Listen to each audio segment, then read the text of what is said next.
महाराष्ट्राच्या राजकारणामध्ये अभूतपूर्व अशा पद्धतीचा विजय मिळवल्यानंतर कोल्हापूरमध्ये पहिल्यांदाच आदरणीय एकनाथजी शिंदे साहेब येत आहेत। आपण सगळेजण त्यांचं स्वागत करण्यासाठी आणि आभार यात्रेच्या निमित्तानं ज्या पद्धतीनं महाराष्ट्रात अभूतपूर्व असा विजय महायुतीने मिळवला, त्या महायुतीच्या विजयामध्ये सिंहाचा वाटा असणारे आम्हा सर्वांचं लाडकं नेतृत्व आणि महाराष्ट्राचे लाडके उपमुख्यमंत्री आदरणीय एकनाथजी शिंदे साहेबांचं स्वागत करण्यासाठी आपण सगळेजण जमलोय। खरं तर 2.5 वर्षापूर्वीचा प्रसंग आठवतोय, ज्या वेळेला आदरणीय एकनाथजी शिंदे साहेबांनी या ठिकाणी सूत्र घेतली, त्या 2.5 वर्षापूर्वीची सूत्र घेतल्यानंतर या राज्यातल्या प्रत्येक माणसाला न्याय देण्यासाठी सर्वसामान्य माणसांचं नेतृत्व, प्रत्येक माणसाला न्याय देणारं नेतृत्व, प्रत्येक माणसाची काळजी घेणारं नेतृत्व, अशा पद्धतीची भूमिका घेऊन ज्या पद्धतीने आदरणीय एकनाथजी शिंदे साहेबांनी निर्णय घेतले, ते निर्णय बघितल्यानंतर बघता बघता इतिहास झाला। अनेक लोकांच्या अनेक टीका सहन करताना सुद्धा मी माझ्या कामातून उत्तर देईन अशा पद्धतीची भूमिका ज्या वेळेला घेतली, त्याचा इतिहास रचला गेला आणि महाराष्ट्राच्या इतिहासामध्ये अशा पद्धतीचं थंपिंग मेजॉरिटी कधीच आली नव्हती। अशा पद्धतीची थंपिंग मेजॉरिटी झाली। या थंपिंग मेजॉरिटीमध्ये सुद्धा कोल्हापूरमध्ये 10-0 अशा पद्धतीचा निकाल लागला। शिवसेना, भारतीय जनता पक्ष आणि राष्ट्रवादीच्या सगळ्या कार्यकर्त्यांना संघटितपणाने आदरणीय एकनाथजी शिंदे साहेब, देवेंद्रजी फडणवीस साहेब आणि अजितदादा पवार साहेबांच्या नेतृत्वाखालच्या सगळ्या सरकारनं ज्या पद्धतीने एकापेक्षा एक अशा चांगल्या योजना प्रत्येक माणसाला आपल्या बरोबर घेऊन जाण्याची भूमिका घेतली आणि ती बघता बघता या राज्यामध्ये अत्यंत चांगल्या पद्धतीचं काम झालं। या सगळ्या कामाचा खूप चांगल्या पद्धतीचा परिणाम झाला। आपण जिंकलो। महाराष्ट्रभर साहेब फिरतायत। आज कोल्हापूरमध्ये तमाम शिवसेनेच्या सगळ्या कार्यकर्त्यांना या ठिकाणी आभार मानण्यासाठी, विशेषतः कोल्हापूरच्या मतदारांचा आभार मानण्यासाठी साहेब आपण आलात। तमाम कोल्हापूरच्या वतीने मी पहिल्यांदा आपला आभार मानतो की या महाराष्ट्राला प्रचंड अशी दिशा देणारं काम आपल्या माध्यमातून झालं। या जिल्ह्याच्या सगळ्या प्रश्नांसाठी तुमचं आम्हाला सुद्धा अजून सुद्धा ताकद, शक्ती, मार्गदर्शन लागणार आहे। आपण आता माझ्यावरती सुद्धा आमच्या सगळ्या सहकाऱ्यांच्या बरोबरीने पालकमंत्री पदाची सुद्धा जबाबदारी दिली।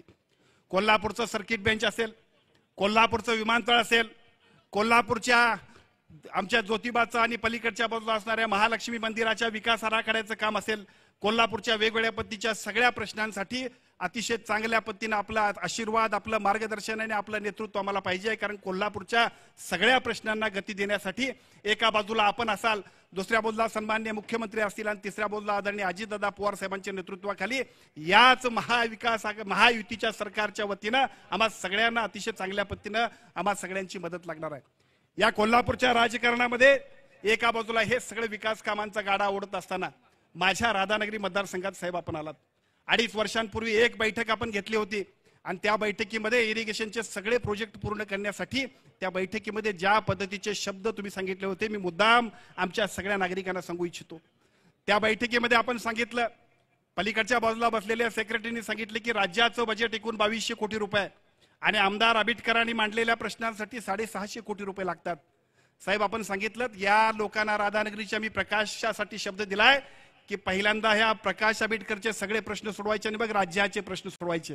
साहेब मी तुम्हाला सांगू इच्छितो, तुमच्या त्या शब्दानंतर पडखंब्याचा प्रकल्प पूर्ण होतोय, नागनवाडीचं पाणी पूजन आम्ही केलं, आजऱ्याच्या सरफनालाचं पाणी पूजन आम्ही केलं, निष्णपचं पाणी पूजन आम्ही केलं, झापाच्या वाडीचं पाणी पूजन आम्ही केलं, लोटेवाडीचं पाणी पूजन केलं, पलीकडच्या बाजूला वसुदेव भुजाई अतिशय आमच्या स्वप्नवत असणारी आमची सिंचन योजना ती सुद्धा मार्गी लागते।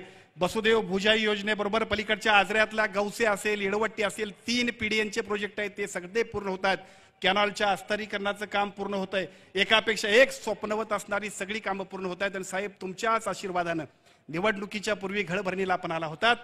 उद्या पाणी पूजनासाठी सुद्धा धामणीचे मी आपल्याला निमंत्रण देतो। हे सगळं घडलं फक्त आणि फक्त एक नाथ, अनाथांचा नाथ, एक नाथ या माणसामुळे घडलं। हे काम, हे धाडस, ही शक्ती, हे ताकद ज्या पद्धतीने दिला त्यामुळे महाराष्ट्रात इतिहास घडला। अनेक कामं जी स्वप्नवत होती ती सगळीच्या सगळी पूर्ण केली आणि म्हणून सगळ्या लाडक्या बहिणींचा लाडका भाऊ अशा पद्धतीची आपली सगळी महाराष्ट्रात असणारी ओळख, ज्या पद्धतीने आपण सगळे इर्शाळगडमध्ये झालेल्या घटनेनंतर तिथली स्थानिकची माणसं सुद्धा जाऊ शकत नव्हते, पोलीस सुद्धा घाबरत होते, त्या ठिकाणी इर्शाळगडला जाणारा महाराष्ट्रातला पहिला मुख्यमंत्री कोण असतील तर ते असाल आपण।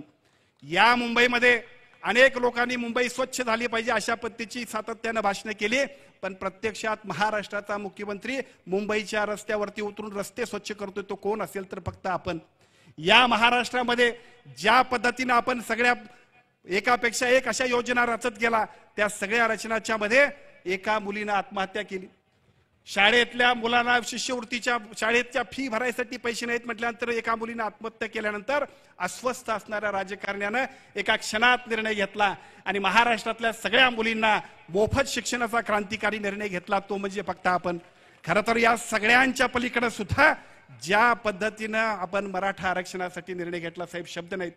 मराठा आरक्षणातले आम्ही सगळेजण कार्यकर्ते आहोत आणि आम्हाला सगळ्यांना अभिमान वाटतोय की ज्या दिवशी छत्रपती शिवाजी महाराजांची शपथ आपण घेतली, क्षणभर एका बाजूला भीती वाटली की साहेब शपथ घेताय म्हणजे तुम्ही धाडस करताय काय, पण दुसऱ्या बाजूला या महाराष्ट्रातल्या तमाम मराठा समाजाला तुमच्यावरती विश्वास होता. एकच माणूस सगळ्यांना न्याय देईल, तो म्हणजे एकनाथ शिंदे. आणि मी त्यावेळेला सुद्धा सांगितलं होतं, रस्त्यावरती आंदोलन करणारा सुद्धा मराठा होता आणि शिवसेनेच्या मुख्यमंत्री, शिवसेनेचे मुख्यमंत्री म्हणून मुख्यमंत्री पदावरती जो विराजमान होता तो सुद्धा रस्त्यावरचा मराठा होता. आणि तमाम सगळ्या लोकांना ज्या पद्धतीचा न्याय आपण दिला, त्या सगळ्या न्यायामुळे महाराष्ट्रातली सगळीच्या सगळी जनता खुश आहे. आणि विशेषतः मला सांगायला खूप अभिमान वाटतोय की आजपर्यंत पंढरपूरच्या या सगळ्या एकूण आषाढी वारीमध्ये ज्या पद्धतीने मुख्यमंत्री जातात, ते सगळेच्या सगळे मुख्यमंत्री ही मानाची पूजा करायला जातात. त्या वारकऱ्यांच्या सेवेसाठी अगोदरच्या 4 दिवस जाणारा पहिला मुख्यमंत्री कोण असतील तर ते फक्त आणि फक्त एकनाथजी शिंदे साहेब आहेत. असं प्रचंड काम, अभूतपूर्व काम आपण साहेब केलं. याच कामाच्या जोरावरती भविष्य काळामध्ये सुद्धा आपण सगळ्यांनी कोल्हापूर जिल्ह्याच्या राजकारणामध्ये शिवसेनेचं संघटन वाढवण्यासाठी असेल, भविष्य काळातल्या राजकारणामध्ये अनेक वेगवेगळ्या पद्धतीच्या नवीन नवीन अशा पद्धतीच्या राजकीय सगळ्या समीकरणांमध्ये सुद्धा शिवसेनेचं संघटन महाराष्ट्रात बलवान करण्यासाठी आपण सगळेजण काम करूया. आदरणीय एकनाथजी शिंदे साहेबांच्या नेतृत्वाखाली अशा पद्धतीचा संकल्प आजच्या कार्यक्रमाच्या निमित्तानं आपण सगळेजण करूया. साहेब, परवा मेळघाटला गेलो होतो. मेळघाटला गेलो, त्या पलीकडच्या बाजूला मध्य प्रदेशच्या पुढच्या बाजूला 30 किलोमीटरवरती सातपुडा पर्वताच्या पलीकडच्या पर्वत रांगांमध्ये गेलो होतो. साहेब, तिथं सुद्धा फक्त आणि फक्त एकनाथ शिंदे या नावाची जादू होती. खरं तर हेच आमचं भांडवल आहे. या महाराष्ट्रातल्या प्रत्येक सामान्य माणसाला वाटतंय की फक्त आणि फक्त आम्हा सगळ्यांना जर काय ताकद, शक्ती, आधार कोण देईल तर ते फक्त आणि फक्त आदरणीय एकनाथजी शिंदे साहेब. आम्हा सगळ्यांची ताकद, शक्ती, आम्हा सगळ्यांचे एक विश्वास जर कोण असतील तर आपण आहात. पण केवळ तुम्ही आता आमची नाही राहिलात, तुम्ही केवळ शिवसेनेचे नाही राहिलात, अख्ख्या महाराष्ट्रातल्या प्रत्येक माणसाची ॲसेट, सर्वसामान्य माणसांचं नेतृत्व म्हणून आपण सगळ्या लोकांच्या समोर जे पुढे आलात. उद्या भविष्य काळातलं राजकारण, समाजकारण, शिवसेनेचं नेतृत्व स्वर्गीय हिंदू हृदय सम्राट बाळासाहेब ठाकरेंना, आनंद दिघेंना जे अभिप्रेत होतं, सर्वसामान्य माणसांना न्याय देऊन सर्वसामान्यांची, बहुजनांची अत्यंत संघटित अशा पद्धतीची नवीन पोरांची एक फळी तयार करायची, ते सगळं काम आपण करताय. त्या सगळ्या कामाला भविष्य काळामध्ये या जिल्ह्यातल्या सगळ्या शिवसेनेच्या पदाधिकाऱ्यांच्या वतीनं सुद्धा तुमच्या नेतृत्वाखाली अत्यंत चांगल्या पद्धतीने काम करण्याचा संकल्प आजच्या कार्यक्रमाच्या निमित्तानं आम्ही सगळेजण करतोय. पुन्हा एकदा आपलं स्वागत करतो आणि माझं मनोगत थांबवतो. जय हिंद, जय महाराष्ट्र.